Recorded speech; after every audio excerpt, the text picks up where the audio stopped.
उल्हासनगरात एका ज्वेलर्समध्ये सोने खरेदीसाठी आलेल्या व्यक्तीनं हातचालाखी करत सोन्याची खोटी अंगठी ठेवून खरी अंगठी लंपास केली आहे। ही चोरीची घटना सीसीटीव्हीत कैद झाली आहे। उल्हासनगरमधील पंजाब कॉलनी आझाद नगर रस्त्यावर गणेश खडके यांचं पौर्णिमा ज्वेलर्स हे दुकान आहे।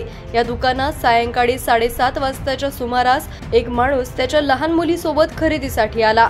बायकोसाठी सोन्याची अंगठी दाखवण्यास त्यानं गणेश खडके यांना सांगितलं। गणेश यांनी त्यांच्या शोकेशमधील सोन्याच्या अंगठ्या असलेला ट्रे त्यांच्या समोर ठेवून मागे वळताच या चोरट्यानं त्याच्या खिशातून सोन्याची खोटी अंगठी काढून ट्रेमध्ये ठेवली आणि खरी अंगठी लंपास केली। हा संपूर्ण प्रकार सीसीटीव्हीत कैद झालाय।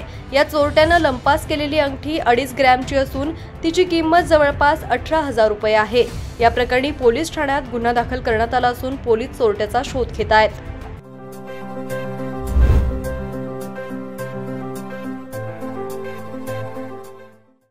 डिजिटल बातमीदारीच्या युगात अल्पावधीतच नावारूपाला आलेल्या आणि लाखो प्रेक्षकांच्या पसंतीस उतरलेल्या एकमत न्यूज चॅनलला इंस्टाग्राम आणि फेसबुकवर फॉलो करा। यूट्यूबवर सबस्क्राइब करा। एकमत न्यूजशी संपर्क साधण्यासाठी 6384040404 या क्रमांकावर कॉल करा। बातमी म्हणजेच एकमत न्यूज।